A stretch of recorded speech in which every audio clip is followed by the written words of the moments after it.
What up, though, my baby? This is Joique Bell here with the NFL Player Second X podcast. Make sure you guys tap in. iTunes Radio, Apple. Make sure you tap in. Roman Harper, Peanut Tillman, Joique Bell.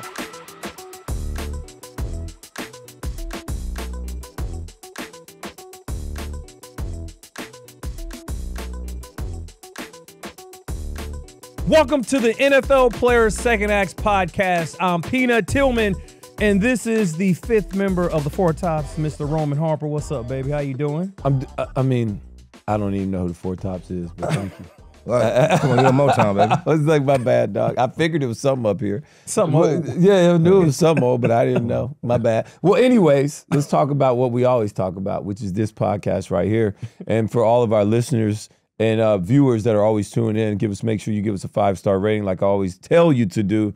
Leave us a comment, leave us a couple, hit that like button, and definitely hit subscribe wherever you pick up your podcast, whether it's Apple Podcasts, iHeartRadio, and Peanut, who is our beautiful guest today. I mean, the man is dressed quite impressed, debonair today. I know. Some slight, real light. We're picking his outfit apart real quick. Ladies and gentlemen, running back for the NFL for 7 years. Played with Detroit. Obviously, we're here. The draft. Since leaving the NFL, he's a broadcaster, philanthropist, and an entrepreneur. Ladies and gentlemen, please welcome Joique Bell to the show. No, please. Former teammate. Stop it. Yeah, former teammate. Yeah, right. man. Let's talk about that. I would love to. So here, you want to set the stage, or I'll set the stage? I was the vet at the time. Yeah, you was the vet at the time. You was the OG. So Joique Bell showed up on our doorstep 2010, 11? 2010. 2010. So after the Super Bowl year. And Joique was, it was probably very humbling for you at the time because we had some dudes in the room. You guys were stacked. Our team was stacked. So it was weird. So, right, because you was just getting practice squad with, and nobody, we just laughing at you the whole time. I was getting practice Laughing squad at him for what? Because we called him like Joique Bell. It was like Fast Freddy. Oh my God. He probably got so much more respect. It was like, it was. Joique Bell. Joique. So Coach Payton. So let's take it back. So I remember I was in Buffalo where I went undrafted, and then I get a call from Philly in the Patriots. So I end up going to Philly. And as I'm getting up in the lobby to walk to sign my contract, I get a phone call. I pick up, and he was like, "Hey, this is such and such from the Saints. Where are you right now?" I said, "Well, I'm walking in to sign my contract with the Eagles." And he said, "Oh, congratulations. Hopefully we can work down the road." Didn't hear back from the Saints for about another 2 or 3 months. So I ended up leaving Philly, got cut, went to the Colts, came back to Philly, and after 2 weeks, I got another call from the Saints. "Hey, Joique, we want to grab you our practice squad. You want to come here and play with us in the playoffs?" I said, "Damn right I do." Called my agent. "Hey, yo, this. I said, "Let's pack the bags." So I ended up going to the Saints. I walked into the running back room. It was like a morgue in there. I mean, everybody was hurt. Everybody was hurt. The first person stood up and shook my hand was Reggie. Reggie said, "Hey, I'm Reggie Bush." I said, "I'm Joique Bell." He wasn't asleep? No, he wasn't asleep. He was up. He was in the back of the room now.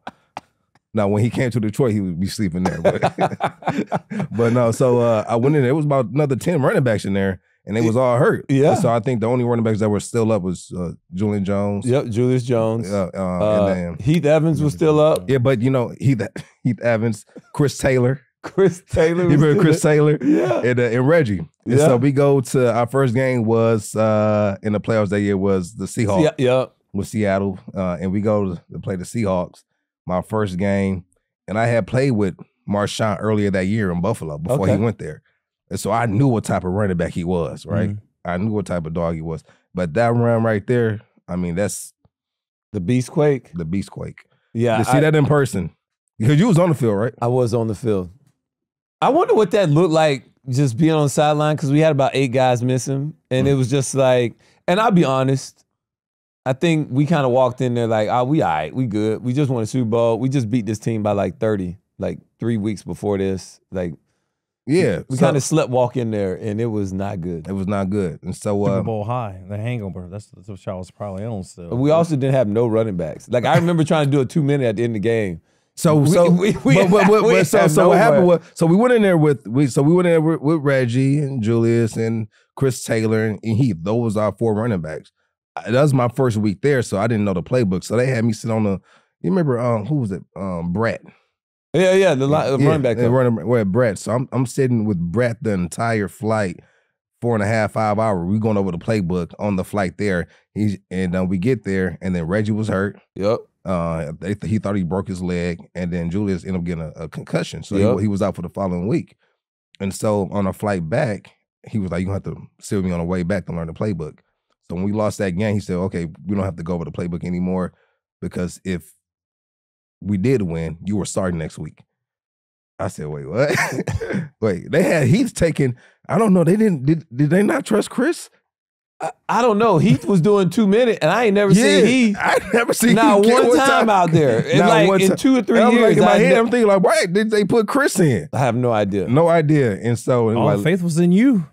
It was gonna be and a rookie who had been with 4 of the team. 4 of the team, and then I had 4 of the playbooks in my head.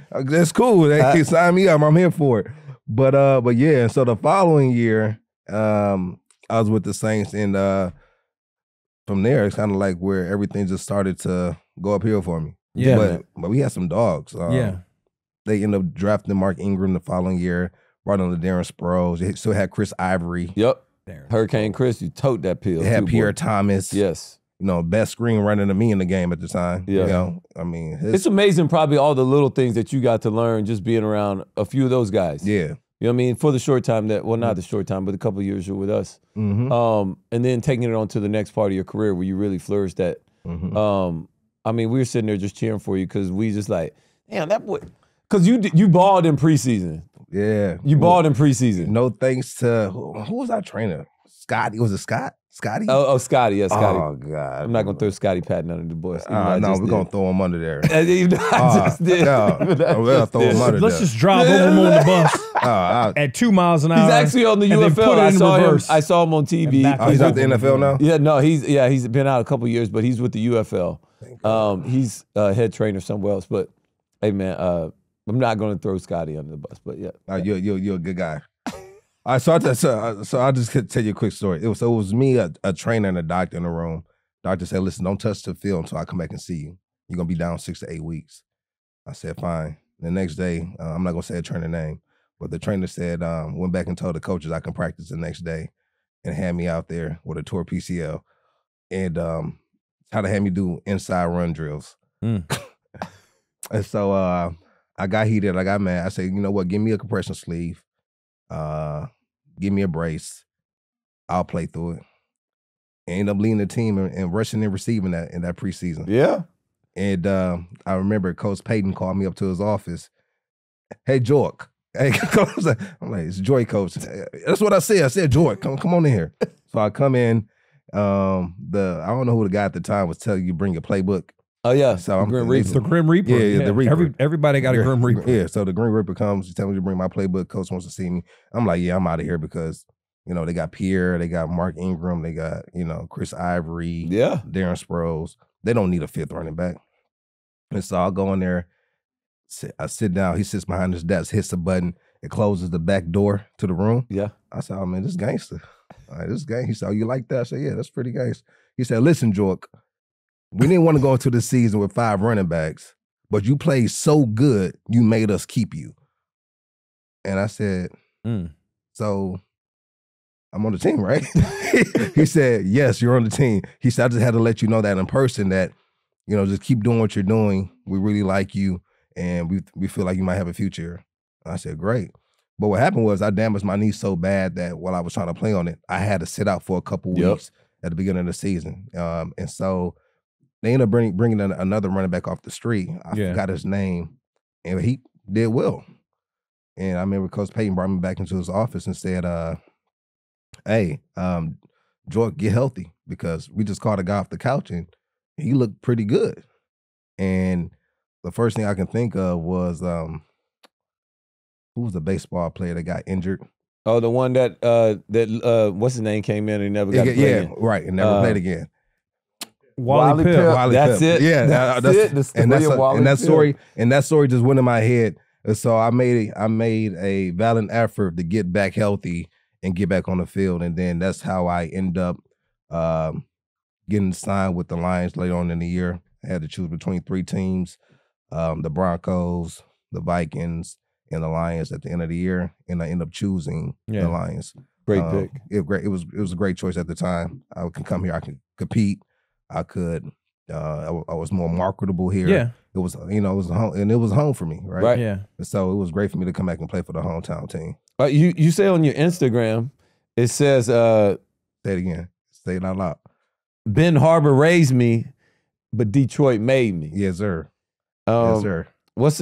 So what was it like to finally come and play back for the home team? It was great, because man. you went to school like right down the road. I went Wayne to State. Wayne State, right down the street, 1.5 miles, 2 miles from Ford Field. I came in as a freshman working security for the Lions. So I'm working at training camp, and I'm in the locker room. That was pre-NIL, boy. Cass ain't had no money. No money. Working 2 jobs, had my son, was going to school full time. Well, you a grown man stuff. Oh yeah. I was on ground, man. Hey, I had the 2 jobs, but I ain't had no kids at the time. I had no kid at the time. Yeah, so yeah. Well, I went to Alabama. I had to figure it out. But the good thing is now my son is now playing for Wayne State. Oh, that's awesome. dope. Yeah. So he's there playing right Full now. circle. Full circle. My nephews are there. My younger cousins there. They all playing together right now. So it's a dope experience to kind of go back and say, okay, wow, you guys are legacy. Do you get to go back to the games? Yeah, for sure. So I try to stay involved with the team as much as possible. I try to get around and show my face to the kids. Yeah. So for instance, we had an event last night, and one of my son's teammates was our waiter. Right. So it was like kind of dope to kind of see that. Yeah. And it just took me back. And it just took me back to when I was in school working, trying to figure it out. So it's kind of great to kind of see those young men transitioning from, childhood to manhood. Yeah. So, Yeah. Some of your best years were in Detroit, like when you were playing. Like did you feel like you made it? Like hometown team? Myself, like I'm from Chicago, and then to come back, get drafted by the Bears, and I have all my family and everyone else here. Yes. Like it was awesome. It was great. So yeah. then you had played for a number of teams, right? Exactly. And then you come back to Detroit, and it's just like, yo, this what's up. That's So it was a surreal feeling, right? Yeah. And at one point in time, we're so and as athletes and as men, and we're always competing. I'm not looking at I'm not looking at the past and looking at where I'm at right now. I'm looking, okay, I got to get here, and I'm not really reflecting on everything else. But when I finally sat down and reflected, I'm like, man, this is the movie. You can't write this up. I grew up here in Michigan, go to college right here in Michigan, work security for the team, and then end up starting for that same team you work security for, and having 3 playoff appearances within my 6th year tenure here. And it was you can't write this up. Like, and so it was a great experience for me, and I didn't realize how much juice I had. I guess people tell me I have juice. I don't know what that means, but I do know that I love Detroit, and as long as I've been in Detroit, I've never lived outside of the Detroit city limits. Always wanted to, if I'm going to have to pay taxes, I want to give taxes back to the city that helped, like I said, made me. I want to know this. Sorry, go ahead, Peanut. When you was working security for the team, was you top flight security, or was you just like real deal regular. security? Hey, y'all can't be hopping that fence now. Nah. Hey, y'all can't be sneaking that extra liquor in here. Or was you just like, man, look, I'm just out here to get a paycheck, man. Like I'm not willing to die for this, yo. I'm not that hardcore. And so my job wasn't that Tell strenuous. them in the camera now, Joique. Tell them my now. job wasn't that strenuous. So I was actually working at the team hotel. Gotcha. Right. Okay. So I'm at the team hotel. So I'm going in the player rooms and we talking football. I want to talk about this juice that you said that you didn't know you had here in Detroit. Did you ever get like some calls when you went back that like you didn't want? Like people started reaching out, or you was like, man, bro. You know what though? Me leaving Detroit and going to go play for, those 4 different teams and going for a year, I lost contact with a lot of people. And so when I came back, and there's no reason to reach back out now. Yeah. Right? There's no reason to reach back out now. And so, you're going to get some calls here and there. And, it's going to be up to you whether you say yes or no. And one thing I have to learn how to do is say no. Right? Yeah. because it's gonna come a point in time where if I might need something, and I look down at my phone, man, I need some help. I'm just scrolling. I can't call nobody. Yeah. Who can I call? And so once I kind of went through my phase, my first and second year, like seeing that, wow, Joe, you're gonna have to buckle down and take care of yourself and start saying no. Then, it got a little bit easier for me, right? And then, but you're gonna have some people that are, that are up here versus like I'm not. You got my Dukes and then you got everybody else. Yeah. I ain't gonna tell mine no. Yeah. But we might need to move a little differently. You might have to do it like this versus like this, right? And because coming up, usually, in the African American culture, we're not taught how to handle money. Nope. We got to figure that out on our own. Yeah. And so for me, my second year, and that's when I realized the term that I've been hearing in my head, let your money work for you. I never knew what that meant until, I needed to make my money work for me. And then after that, it's kind of where but did somebody show you that though? No, I had to go figure it out. Okay. And then what happened for me was I was very terrible at networking. I didn't like talking to people. I grew up with a speech impediment. So I would always kind of keep my mouth shut and just listen. And so after a while, I had to get comfortable being uncomfortable and putting myself in certain situations, meet new people. And, every off season they have these different programs for players to do. Yeah. And so I started doing those programs every year. Broadcast boot camp, sports media boot camp, business boot camp, internship. So I'm doing all these different things. I'm going back to school to get my master's degree, got my master's. So I'm doing all these different things. Like this is what. Don't look over. We're gonna go over. Congratulations on the master's degree. I'm trying to get Rome to get his master's degree, so he ain't really feeling that right now. But no, I feel I totally understand. I went and got my master's degree in sports administration. Thinking one day I might be sitting in the front office of an NFL team or be an AD at a big time university, and none of that, like none of that, right? And I've never used either one of my degrees. But one thing that I would say for me, why college was so important, was for networking. I met a lot of people that are my business partners now, and that was what was big for me. For the biggest thing I got from going to college. So what was it like in 2013? You knew Reggie, but all of a sudden now you guys are teammates. Not only that, but you guys had a great year. Both of you guys had 500 yards rushing and 500 yards receiving. Yeah. Like, what was that experience like? You know what? What was that season like? You guys seemed like y'all was up. It's weird, right? Fun. So yeah, it was fun, but that season was weird because that's the way the season ended. Wasn't supposed to be the way it should have ended. So after 2012, it was me and Michaela Shore at running back. And I remember going into the offseason, I was telling him, listen, this is going to be our team next year. We really have to, let's stay on top of each other and let's push each other. And he was like, for sure, let's do it. So I remember he left. He left and went back and trained wherever he trained. And I flew out to LA to get away from everybody. And I trained in LA for the first time. That was my first time leaving and training somewhere else. Love LA. Loved it. But I would hear these stories about how the first place I trained was in North Cali. I was in the Bay. And they would always talk about, LA is so Hollywood. You're not gonna like it. The people there are fake. And, I just had this preconceived notion that, LA is bad. Yep. But when I go there, loved it. You know what I'm saying? My first workout partner, God rest his soul, Rodney Hillman. That was my first, I took him under my wing. We trained together there. Running back for Denver, right? Yeah, Denver. Yeah, got a ring. It was from 2012 until he passed. I mean, we stayed locked in. Whenever I'm in the city, we always connected. We always linked. Loved him. But when I went out there, and one thing I realized is that when you go to LA, LA can be fun depending on who your circle is. Right. So you have a good circle of people, of genuine people, that can make your time at LA so much more fun than what, some people experience. And so to get back into the season, so we go out and we get Reggie Bush, all right? And he comes in, and I hadn't talked to Reggie since New Orleans. We haven't spoke. So when he comes into I remember he comes into the meeting room, and then I was the first player to stand up and introduce himself. So kind of full circle. So we sat next to each other in meeting rooms all day, and we go in the weight room, and instantly we just start competing. Just me and him just competing. And when I say competing, not just in the weight room, not just in the classroom, not just on the field. Everything. When I say ping pong, I go to his house in LA, and we play about 10 games of ping pong. I beat him 9 games in his house.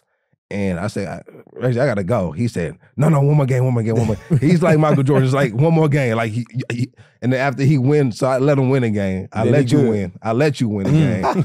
He finally let me leave the crib, And so, but like we always had this competitive nature with one another, but still this brotherhood. And so when the season came around, we really thought we were going to be the 3-headed monster with me, him, Mikel Ashore. And as the season got started, it was just me and Reggie. And then Theo Riddick started to get a little bit more playing time then. And so by the end of the season, like me and Reggie like did something very special, right? And we always pushed each other. I fed off of him in games whenever I saw him doing well, always cheered him on, always wanted him to be successful, and vice versa for me, right? I score, he's the first one there. He scored, I'm the first one there. And I think that's what made our running back room so unique, right? And so, all right. So, how did you take all the motivation, from being cut, from moving around, your Wayne State days, security, top flight that is too, to now you use all that fuel to fire that to get on your NFL career to what you're doing in your second act? Like, how are you using that same type of motivation to be successful in what you're doing now? It's very unique, right? You always hear people say, football teaches you more than just football. It teaches you about life, and they never tell you, what aspects. What it teaches you discipline, and that's like a very stereotypical answer to that. But they never say, well, what is discipline? And for me, discipline is saying no to something that you want to do, but you should be doing it, or doing something that you're supposed to do, but you don't want to do it. Yeah. Right. And so football taught me that discipline on doing what I'm supposed to do. Can I wake up in the morning and go run 16 110s with a 30-second break in between and make all my times under 14 seconds? Am I willing to do that? Do I want to go do that? Right. I can go do the cute stuff. I can go do the foot drills. I can go catch 100 balls, but it's a different mindset when you can barely breathe and you want to feel sorry for yourself and you want to just, all right, that's enough work for the day. And for me, I always had the mindset of, if I just do a little bit more than the next man every day, just that much more, by the end of the week, that little bit turns into that. By the end of the month, it turns into that. Yeah. By the end of the year, it turns into that. And I always wanted to, when I trained or anything, I always wanted to have the mindset of, I never want to look back and say, Joique, you could have trained harder. You could have did this a little bit more. Yeah. Right. And when I go into the business world, before I make an investment, I learned early on that you want to do your due diligence. Yes. Not just on the project, but also on the people that's running the project. And just through my process, I've learned a lot. Surrounding myself around people that are smarter than me. I learned a lot, and just use the same. I use the same mindset I use with football when it comes to business in that aspect. Always trying to outwork the next person. Yeah. Right. So Rome and I, since our retirement, we've been doing. He's got SEC Network. Then we got this NFL Player Second X podcast. Right. This is the venture we're doing right now. What are some of the ventures you're doing? I know you business, right? That's one of the many things that you do. Can you explain or talk about some of the other things that you do? Because you wear a lot of hats. Yeah, so I do. So I'm truly blessed to have a good team around me. So the first thing I ever started doing, I started my nonprofit, my foundation. What's it called? It's called the Joique Bell Charity. Okay. So if you guys want to check it out, go to joiquebell.com and plug. JoiqueBell.com. JoiqueBell.com. And what we do is when I initially started that, I started it because I would go do these football camps around the country for like different players, coaches, scouts. And I would go there and I would see these kids and how their eyes would light up when they saw me. I'm like, wow. Like I'm really like these kids' heroes. Like I never had this growing up. Like why didn't I ever have this growing up? Then a light bulb went off. Well, how about you just take it back to your community? And so like, cool, I'm taking this back. And so I started off my first year with this with a celebrity basketball game. And it was more so like a local basketball game. It was the 2005 class. We felt that we were the best basketball class to come through Ben Harbor. Other classes had some other thoughts. So we said, listen, get y'all teams together. Well, from 1991 all the way up to 2000. That's a huge age gap. Yeah, no, from 91 to 2000. That's when y'all were winning, or no. This is like anyone who played. Oh, anyone who played. Okay, they can put one team together. Yeah, they put one team together. Okay, got it. I got it now. Get y'all best players. Get y'all best players, and then we'll just get the 2005 class and we'll play. Okay. So we played, and they was torching us. All right, but we had one thing on our side that they didn't. We had youth, and so I said, listen, I said, add 10 more minutes onto the game. And we just ran them down until they got tired. Oh, you cheated? Oh yeah. We don't lose that. I'm not losing at my. Thinking outside the box. I like it. Yeah, got to think outside the box. You know, there's just like business. You got to think outside the box. I like that. Yeah. And so from there, I started doing football camp, dance camps, and then I got to a point to where I wanted to do something where I wasn't just given a fun experience. As I sat down one day, prayed, asked God to give me a different direction on what to do with my nonprofit, with something that can benefit these kids 15, 20 years from down the road. Yep. And so my school was rated a 1 out of 10. And I did, I would always hear stories like, Ben Harbor's bad, the students not smart. And I remember we were playing a team, I'll never forget this. We were playing a school, Lakeshore, I'll never forget it. And we were beating their team. And the student section screamed out, "That's all right, that's okay. We have higher GPAs." And I heard that and I remember that. I was like, man, I took that kind of personal. Yeah. Cause I had a 3-point. I got a 3. I'm okay, But that just gave me the notion of like, this is what people outside of Ben Harbor think of us. That's how they perceive y'all. Right. Yeah. And so I started looking into doing research on why we were rated a 1 out of 10. And one of the things was our literacy level. 95 to 96% of our kids are not reading that grade level, right? And that's a high number, right? And so I teamed up with this program called Beyond Basics, and we have grade level movement within our program within 4 to 14 weeks. 10th grader reading at a 5th grade level. He went through our program, 14 weeks, tested out reading at 11th grade level. And the reason that I'm so passionate about it, because if you look at the numbers, 3rd graders who are not reading that grade level drop out, have a 68% higher chance of going to prison. Mm-hmm. 3rd grade prisons are, and it's a lot of correlation. They say it's not, but it is. There's a lot of correlation with 3rd grade literacy levels in this country and the building of prisons. 85% of people in prison are illiterate. 70% of juveniles that are in juvenile detentions are illiterate. And so this is just one thing that I started to do research on. And so, well, what can I do? And so I started saying, okay, how can we raise more money to get this program into Ben Harbor High School? So I started having my JBC, Joique Bell Charity weekend, and we raised probably close to $500,000 to get this pilot started in Ben Harbor. And so this year would be the 2nd year that we're in Ben Harbor High School, area school. So it was a long fight, but we got it done. I mean, shout out to you for that. That's dope. That's gotta make you feel good though. Yeah. Yeah. Like to have something affect you. Because once you're affected by something, you'll become an advocate for it. So hearing that word, that one cheer about the GPA, like, hold on, dog. Like, yeah. But then you're like, I'm going to become an advocate. Like, I'm going to change that perception of not just myself, but for all the people around me.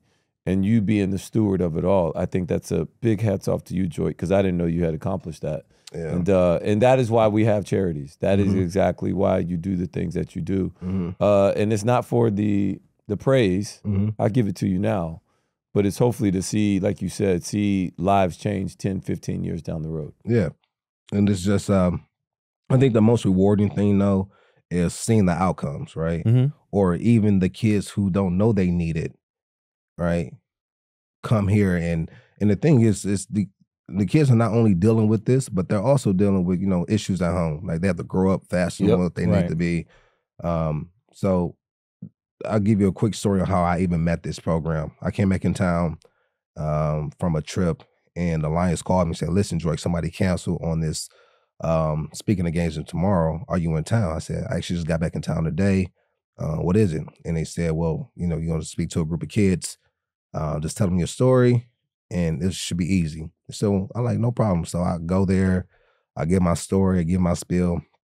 And one of the kids stands up, and I'm ready for the question, because usually you get what kind of car you drive, how big is your house, what's your max, what's your 40, you know Reggie Bush, you ever met Kim K? Like these are the questions. There's no doubt.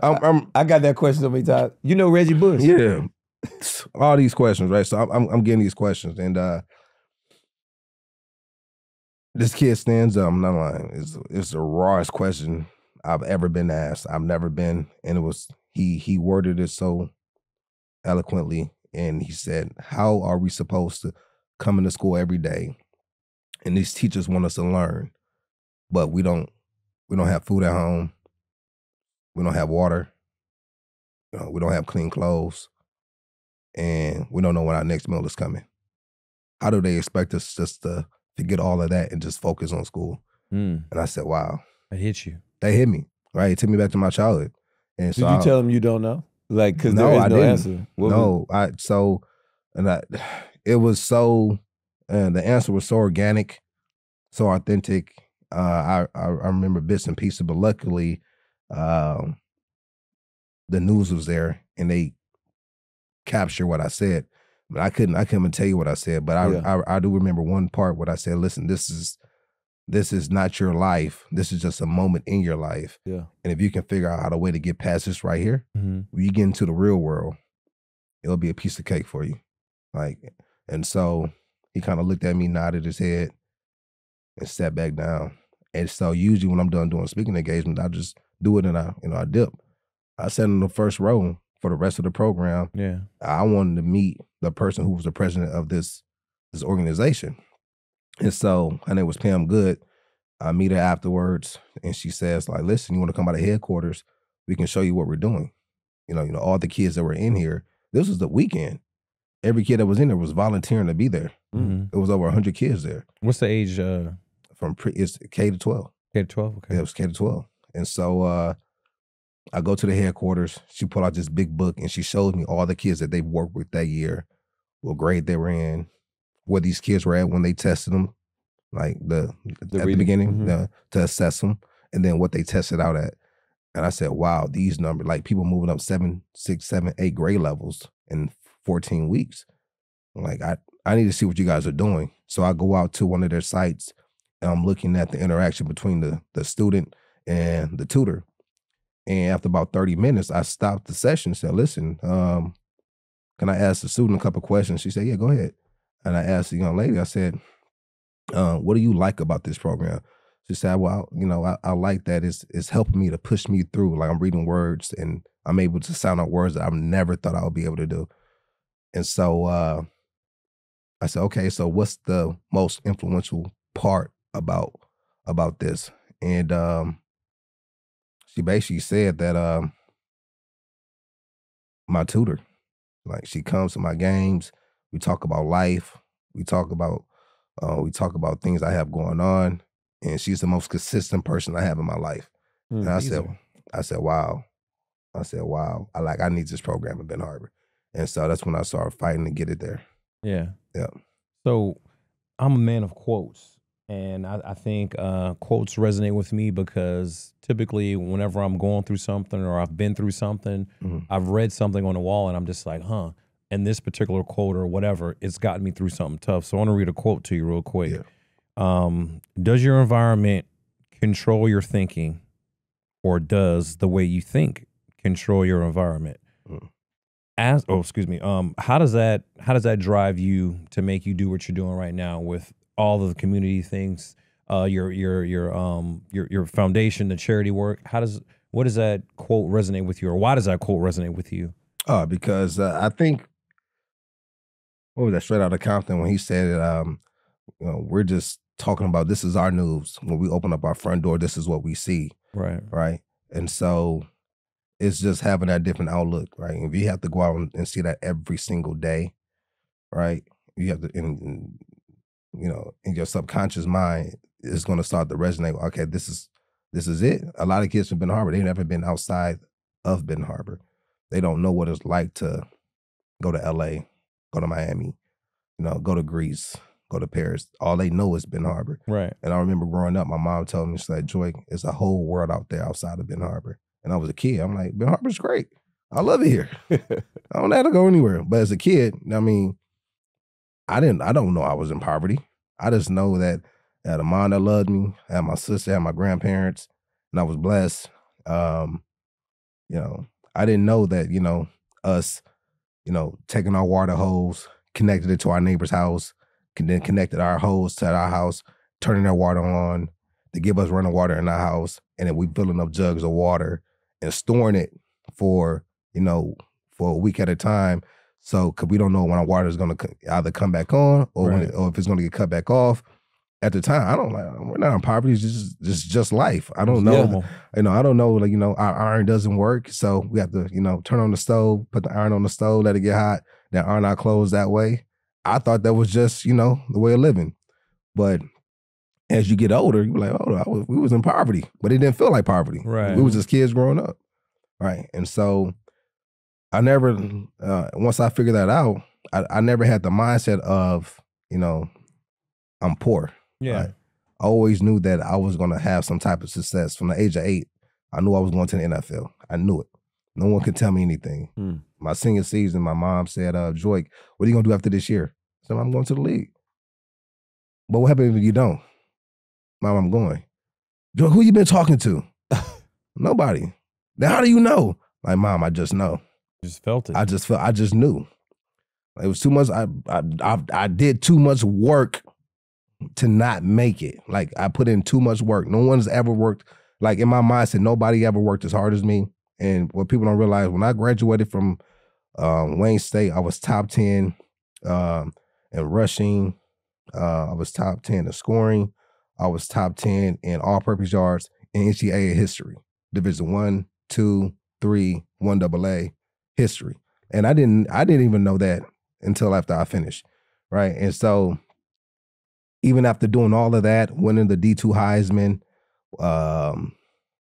leading the country in all 3 major categories, I still didn't get drafted. And that's how hard it is to get to the NFL, right? Yeah. That's how hard it is to lead the country in all 3 categories and still not get picked up by a team. I didn't understand it. But once I got to the NFL and I saw a D lineman that weighed about 330 running down the sideline to tap CJ Spiller, who ran a 4.28 at the combine on the hip, and say, "Hey, welcome to the league, little fella." Like this big, I'm like, man, no, these guys are serious out here. Yeah, these guys are serious, and so that was just my mindset, man. Honestly, and I heard that quote before, and I couldn't remember verbatim what it said. Yeah, but I'm glad you just. To you. Yeah, please do. I'll definitely send it to you. Yeah. So this is something we ask a lot of our guests. It's our Mount Rushmore question, right? So you've had a tremendous lifestyle, life, success, some failures. Mm-hmm. Who is on your personal Mount Rushmore of life? The people, the persons, the group of people that have helped you get to where you are right now. Oh, you got 4. I got 4 for sure. That's yours, though. Do what you want. Shaq. Like Shaquille O'Neal? Shaquille O'Neal. Why is that? His story. Okay. You guys ever heard his story? Yeah. I saw the documentary, but I don't is there a specific story? Yeah, it's a story. So he came out and I remember, I'll never forget this story. He was coming out from LSU. He was entering the draft, and he knew he was going to get at least $1 million on this contract. He had like a $1 million line of credit. And so he spent that thing ASAP. Boy, he went out to the Benz dealership, bought himself a car for $150K, came home, showed his dad, hey, Dad, you like my new car? He said, oh, that's nice, son. Where's mine?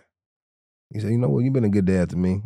I love you. Well, come on, let's go get you one. Takes him down there, gets him one, comes back home, pulls up, they go in the house. Mom comes outside.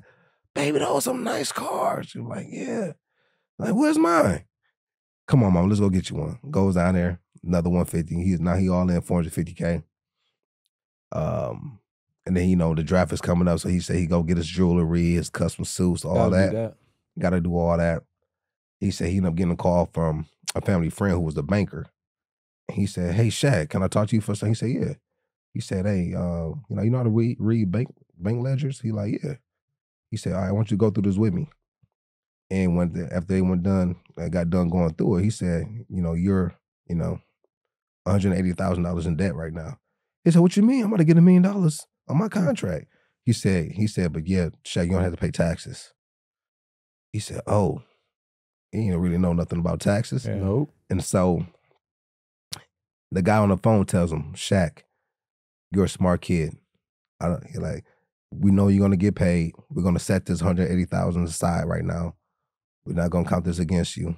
He said, but listen, don't be that guy. And he said he's always heard that, don't be that guy, but never knew what it meant. Just the same way I didn't know what it meant when I heard, money make money for you. Mm-hmm. That your money work for you. And just to see how many businesses he owns now, it's everything. ridiculous. He's in everything. Everything. So he's on my Mount Rushmore. I like that. I do too. Magic Johnson's another one. Oh, he's another man that's in everything. Yeah, in everything. Another guy that was influential, Uncle West, World Wide West, William Wesley, was very influential. And then if we're just talking about, yours are all business entrepreneurs. Yeah, that's it. That's it. Yeah, like I love football. Yeah, I mean, we want to put Barry up there. I mean, no, it's fine. If we want to put Barry, if we want to put Barry, and if we want to add some sports elements to it, no, I got to give it to Barry. I mean, I think he's the best player that ever played a game. And the reason I say that because I feel he would be successful in football in any era of football. Right? I don't know. I don't think Jim Brown was great, but I don't think he'll be Jim Brown in this era of football. Yeah. When everybody's big. Right? You can't run through everybody. Yeah. Right. And so, but late great. So that'll probably be my 4 right there. I don't think I've ever heard the Barry Sanders comparison. He could play in any era. Like I said earlier, arguably the greatest to ever played a game. I'm a big Barry Sanders guy, but yeah. It's hard not to love what Barry did. I'd have loved to see Barry Sanders play in 1920. But he would have had so many any era of football. So many ACLs. Yeah. He would have snatched so many ACLs. I would have loved to see him play George Halas in 1920. John Unitas. Oh my God. Bronco Nagorski. I would have loved to have seen that. Yeah. That would have been hilarious. Yeah. But like, so for my nonprofit from that was the first thing I started. Second thing I started was my real estate. Yep. I bought my first real estate property in 2013 and grew from 1 to a little bit over 400 now units, and want to get into development now. And started up a tech company. Joique, man, you are a man of many trades and talents, man. Yeah. I always knew you were a special brother, man, since day one. Many hats. It's great hearing all the real estate, especially being in Detroit, being in this area. If anybody's able to impact this community, it should be you. And you should want to do it and see it change and see it be better. Yeah, it's great, man. You know what I mean? Like, I think that also is a great opportunity, too. They say timing, location, all these things. People always say that location is the biggest thing in real estate, but not always. Like, location and timing are the 2 biggest part, right? Right. Because I tell everybody, you don't make your money on the sale, you make your money on the buy. Right. And so whenever I buy any property, I want to make sure that I'm getting it at the lowest point. Yep. Right. And then selling at the highest. And even if I don't sell, to avoid capital gains, we just refi, right? Yeah. Can't capital gain. You can't capital gain tax. I mean, debt, I'm sorry. And so for me, it's always been a mindset of buy, hold, refi, and repeat the process over and over and over, and just hold on to your assets. So that's always kind of been my mindset. And So far, hasn't steered me wrong. Yeah. But in every business, you're gonna hit some bumps and hurdles. But it's part of the game, right? It's part of the you're not even 40 years old Yeah. yet. I mean, you're doing awesome. You're not even 40 years old yet. You got 400 units. You're starting a tech company. You're doing your thing, Joique, man. Man, I'm proud of you, man. Bro, I'm proud of you, OG, man. I'm just saying, man. Dude, I'm just looking at you, I learned man. a lot from OG. I'm telling you. I'm more impressed just because I know where you started at. And it's, to see that part of it and now see you look more comfortable. You look like you're in your space. I mean, you're owning your own look, your own, like you look like, you man. exude confidence. Yes. Like, it's just really good. You understand, like, when I knew Joique had dreads. Like, and locks, yeah. Yeah, so, like, we say locks, you say dreads. Yeah, sorry, I don't, yeah. But so, anyways. educate them. I will do that off camera. Okay. But it is, it's really great. It's a pleasure to have you here, man. I love hearing your story. I love hearing the things that really influence you and have made you who you are. I love that your philanthropy piece, the reading part, because I'm a big advocate for that, especially early age reading. Thank you. And it's really good. So now, because so often everybody just thinks we're just these football players, and when we're done, we either fade to black or we get alcoholics, we struggle, or we have people that have a lot of money and they do these other things. But it's a lot of guys like you who are impacting their communities, who are not heard of outside of their own communities, who are doing such great things inside of it and outside of it. So, man, thank you for being here and telling your story. Oh, man, you know what, man?